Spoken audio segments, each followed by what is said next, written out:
Hello, everybody, and welcome to this session, which is about fashion education. It is called The Future is Last Night, What Lessons We Have Learned. And we're going to look in this session at subjects such as sustainability, social responsibility, the creation of virtual clothes. And we're also looking at subjects such as, do fashion students need to know about business in their studies as well? So before we start, I'm going to introduce you to our illustrious panel that we have here this evening. First, I'd like to introduce you to Danilo Venturi, who is the director of Polymoda in Florence. So if you could say hello, Danilo. Hi, nice to meet you all. Then we have Gloria Varamundo, sorry about that, artist, art director and founder of Kampala Fashion Week, board director of Fashion Council Uganda, Kampala, Uganda. So hello, Gloria. You'd like to say hello? Hi, Gloria. Thanks for having me. Hello to everyone. Next, we've got Barbara Franchin, who's the founder and director of ITS, the International Talent Support Trieste. Hello, Barbara. Hello, everybody. I can see that. Yes. Hi there. Then we have Burak Kakmak, who's the co-founder of the Digital Fashion Group in London. Hi, Burak. Hi, how are you? And next we have Anna Cherenik, who's the CEO of Fresh Blood, Development and Support Project for Young Designers, and also head of the design workshops, curator of the fashion design course at the British High School of Art and Design in Moscow. So, hello, Anna. Добрый вечер, коллеги. Добрый вечер. Good evening, colleagues. And then we have Jackie Andrews Udall, who is a sustainability in fashion expert and also works on the fashion course as a sustainability expert at St. Martin's. So hi there, Jackie. Hi, everybody. Nice to be with you. Thank you for inviting me. So we've got lots of questions for you. So we're going to start off about looking at sustainability, actually. So the question is, should sustainability and social responsibility, e.g. inclusivity, be part of compulsory fashion education today? And should it be part of the global fashion education agenda, or actually even in the fashion world itself? So I'm going to ask, first of all, I'm going to ask that question to Danilo. Hi. Well, of course, the answer is yes. But I can tell you also that we already introduced sustainability in our programs 5 years ago or even more. So now the technicality of sustainability is already there. It's acquired also because, as you probably know, Polymoda is right in the middle of a big center of production, luxury production in Florence. And so technicalities are well known. I think what we should teach as a further step is the mindset, because sustainability comes from the side of the producer, and fine, we are teaching it, but it also comes from the side of the consumer. Sustainability is about, in my opinion, knowing who you are, because it's a mindset. If you know who you are, you know also what you want to buy, and most probably you reduce the quantity of what you buy because you exactly know what you buy. So from the side of the consumer, sustainability is, in my opinion, the half of the thing, So this is something that we have to teach, and it's not only, teaching sustainability as a topic, as a module even, or even as a course, because we have a course, a master course in sustainability, but it's really, growing students in a way that they exactly know who they are. They have a personality and then don't have, let's say, how to say, I'm trying to find the right words, but at a certain point I have to say it. If they have crap in mind, they produce crap. If they don't, they maybe not produce it. Okay, thank you. Gloria, what would you like to add to this conversation? I mean, yeah, those points are very valid, and it's adding from that. I feel I'm an example of having myself luckily been guided to really focus as much as I was a designer to focus and get a course also in marketing and business. But at the time, no one was supporting or telling me to do that. They're like, if you're a designer, you follow design, and fashion, marketing, and business are for the people who are going to manage you and everything. And because I fortunately chose my own direction, because coming from a developing nation, I already knew that the availability in more Western worlds was not available back home. So I had to be more things for myself if I was going to succeed, starting from a very infinite space. But I found that it guided me tremendously, because not only was I conscious of what I was creating and having the ability to then embrace my heritage, because I was based out of my country, but then at the same time having a business mind and testing the waters. Like, even as much as I was scared, I had to know I have to try. And that for me then helped me to further my own brand and my experiences. So I really do think that those things are so important. And definitely within my own businesses, such as the Fashion Council and Kampala Fashion Week, we've been promoting the sustainability for the last 7 years with all the designers that we work with. So, and seen such a growth also in fashion businesses based locally. So it completely works. Oh, that's lovely. Thank you. Barbara, what would you like to add to this story? Yes, I think it's, I want to say yes, compulsory to study sustainability in larger point of view. What we observed in this, I can say 6 or 7 years, is that the consciousness of sustainability is very change a lot the meaning for the students. So at the beginning, I think 5, 6 years ago, they were focused on what company can do. Now they are focused on what they can do, they by themselves. Because we normally ask a lot of questions in our application form, more than 600, 700, 1,000 people apply to the ITS contest every year. And so every year we ask many questions. One of these questions is related with sustainability. So we has been able to understand how the consciousness changed in this year. Now the students are conscious that it's something that must be done from everyone. So sustainability means a social responsibility for everyone. To teach sustainability is not so easy.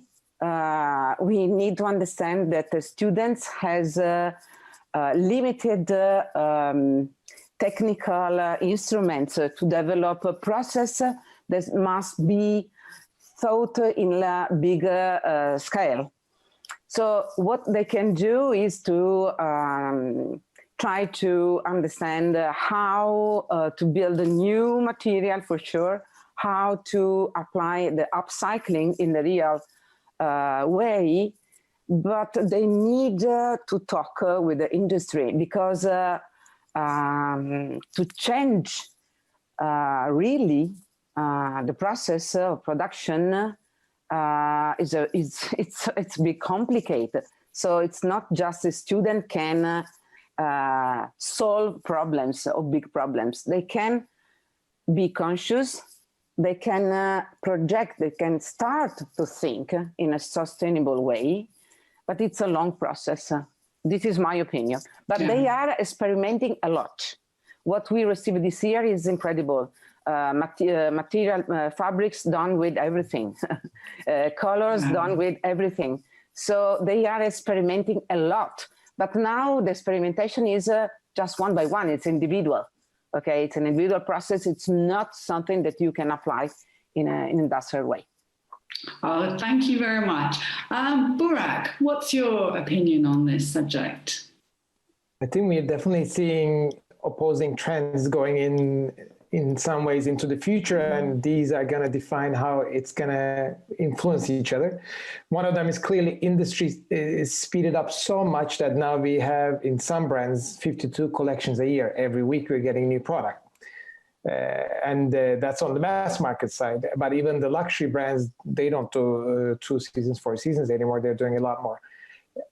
On the other hand, the current growing consumer base, which is Generation Z, Generation Y, which is also the element that's engaged with primarily with education, is being trained in a very different way. Just like Daniela and Barbara said, we have done a lot of work in academia to change curriculum, so the technical information is there.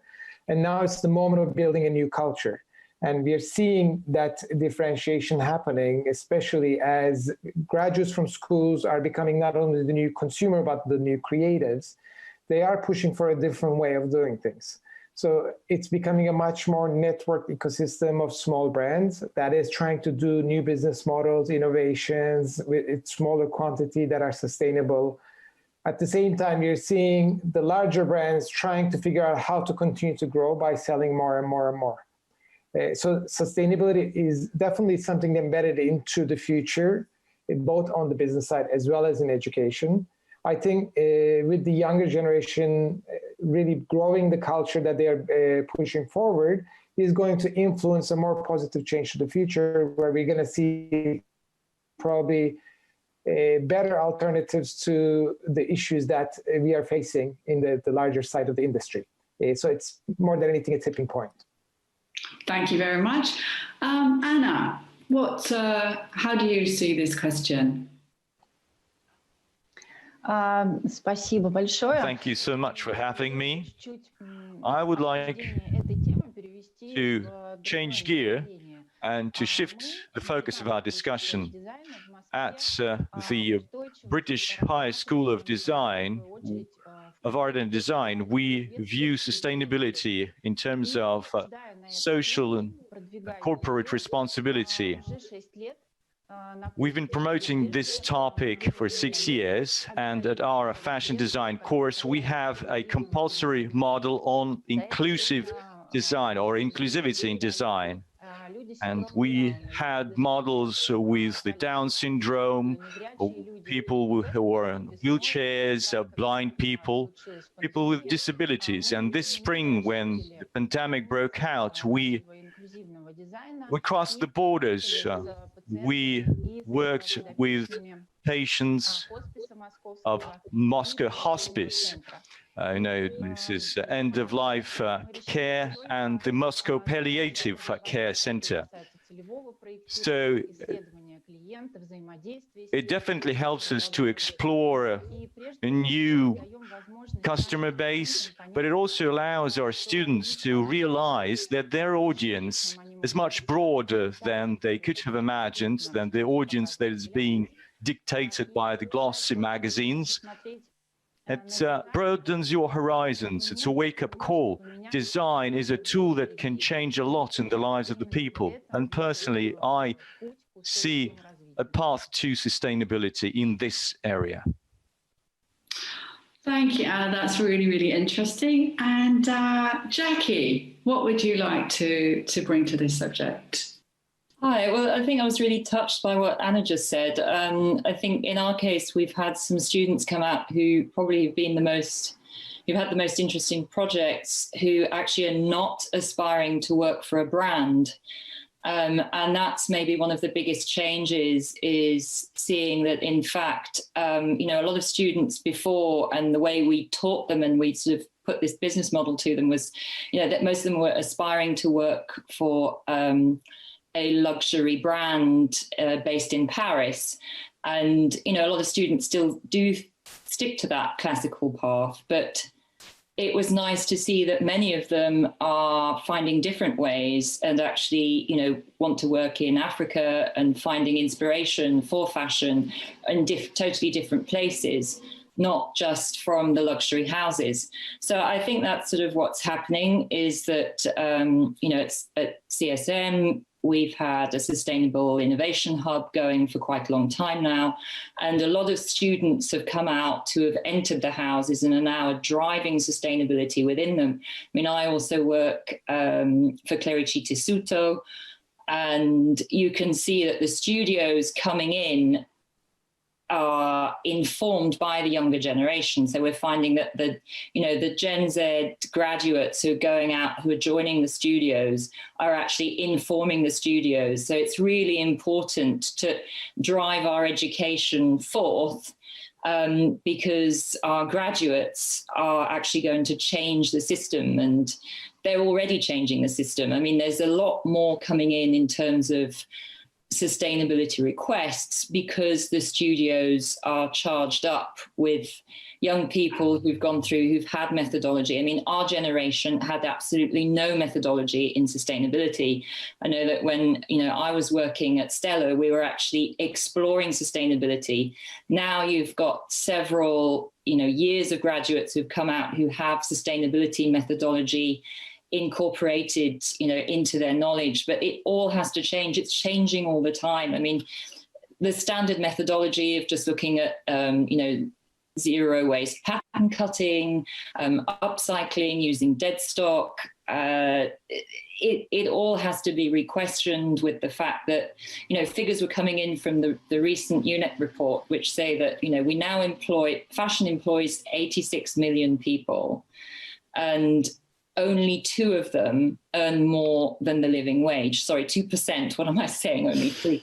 2% earn more than the living wage, but 2%, that's the living wage. So we have to address the social side, and therefore our education of sustainability has to actually totally change. It was very much environmentally driven, and I think now the social side has to come up to speed. That's I think where we need to kind of evolve in the way we teach sustainability. We're very much behind when it comes to the social side. We've explored the environmental side more than anything. Thank you very much. I think we've got some really interesting comments there.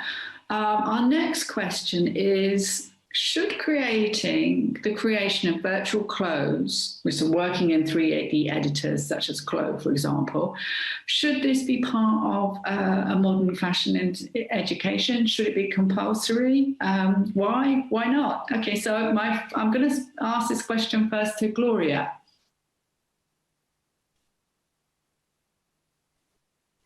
Okay.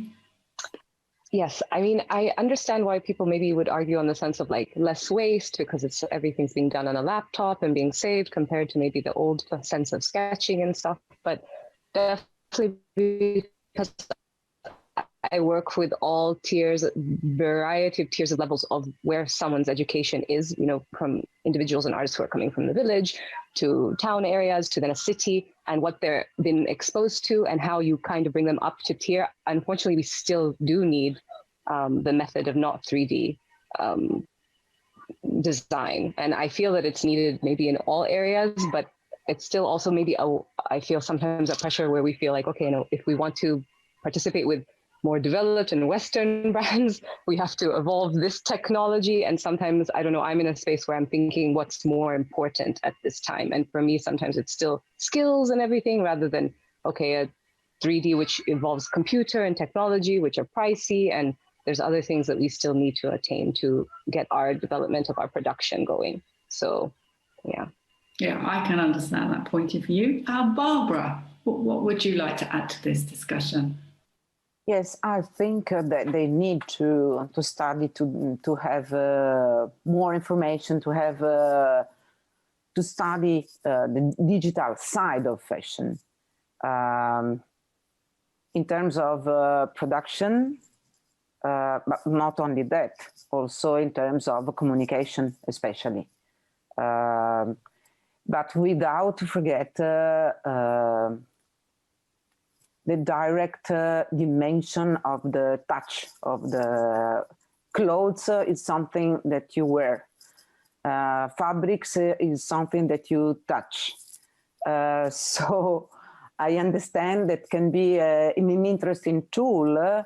For example, if you have to upcycling different pieces and you can combine the pieces in a good way, But touch is important. It is important. Yes.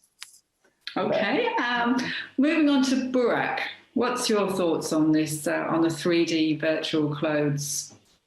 Yeah, I mean, in education. The truth is, it's already happening. Gaming has done it, filming has done it, fashion designers haven't been involved in it. And that actually created a lot of complication for anybody doing it from a technical perspective alone, without the understanding of the fashion context and also how the physical clothes work. So there is absolute demand from both the gaming and filming industry to begin with, but there's also interest in taking it to new places. So this creates an opportunity for fashion graduates to apply the skills around what fashion design is and translate it into a digital platform. There is a need for using digital-only clothes, so I absolutely feel like it has to be a core part of what fashion designers drive.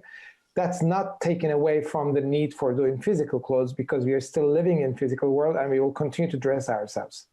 But I think if the fashion designers don't expand into that space, it'll be taken over by other industries. So why not encourage our designers to think more broadly? Thank you. And Anna, in your experience from the school in Moscow, how do you see this working with the 3D, the fashion tools? На курсе мы уже 3 года практикуем. We've been practicing technology for 3 years now. We have this SUPER model and Claw 3D application. I believe there's huge potential in it. And in the past 6 months, we've seen that coming to fruition because all of the creative teams were forced to work in a remote way. And I believe that's a good way to continue to keep up our good work. We can continue our interaction, continue our work, to do virtual prototypes and to develop your collection without stalling, without stopping your work. That's one thing. And on the other hand, sales mechanisms are changing, and that forces production to change. Everyone wants to buy here and now. Everyone wants to design and produce here and now. And we need to rethink the entire production cycle, the production chain. And 3D modeling allows you to cut down on the footprint, on the carbon footprint.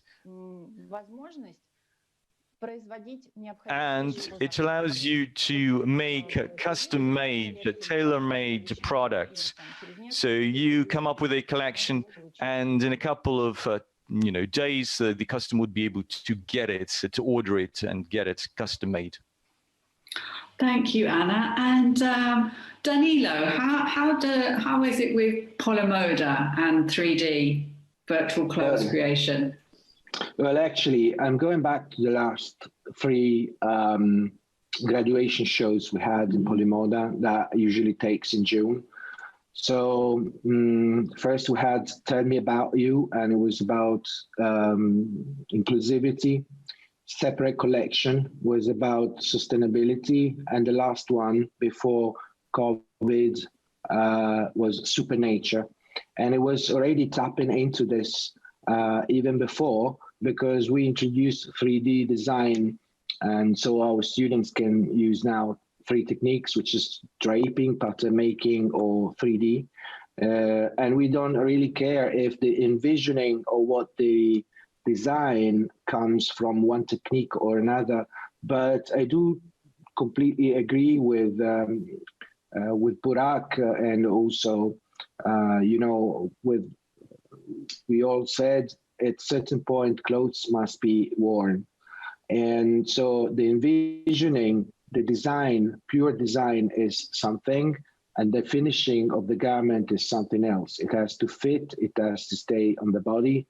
And if we think about fashion and what fashion is, well, fashion is about who is doing what to whom. So senses are involved there. So you cannot completely think virtually.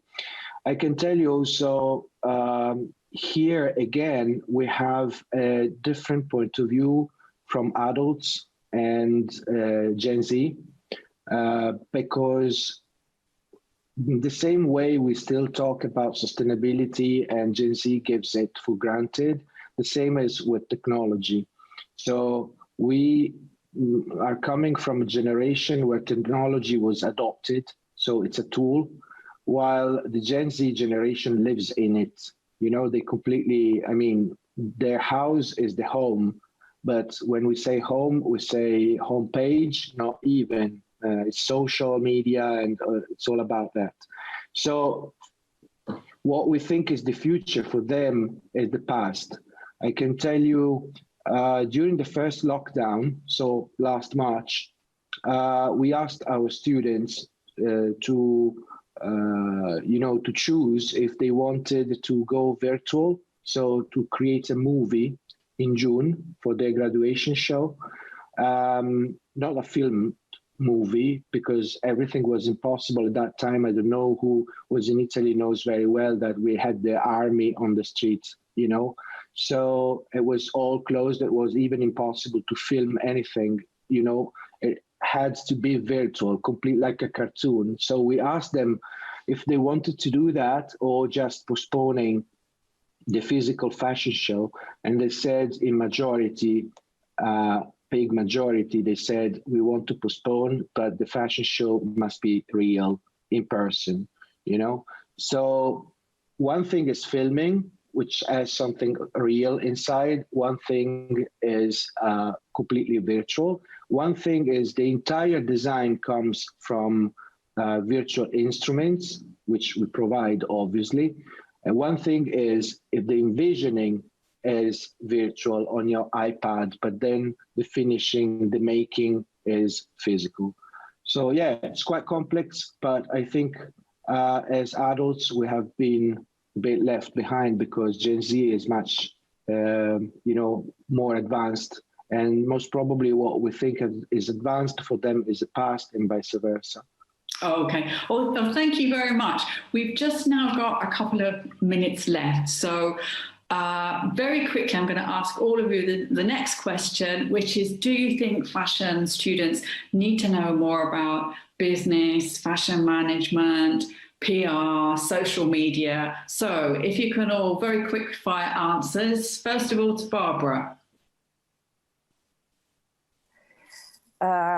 Yes, I think they need to learn more, to understand more. As Burak told before, and the other people are talking about this new way for the new designer to build their career. Now they are going through the factor that they will have a small showroom, small studio. They will work by their own self. They will be the chief of their self. So yeah, so they need to know it. Okay, Burak? Yeah, I think quickly you need to understand how all of these aspects of the industry work, but you cannot do everything because there are a lot of technical knowledge. So it's about creating the network that's going to support you. And that starts in school, and that also highlights the value of education. In school, you're able to find these partners to be able to do amazing creative work most of the time for free, and then build on that to build your brand as well.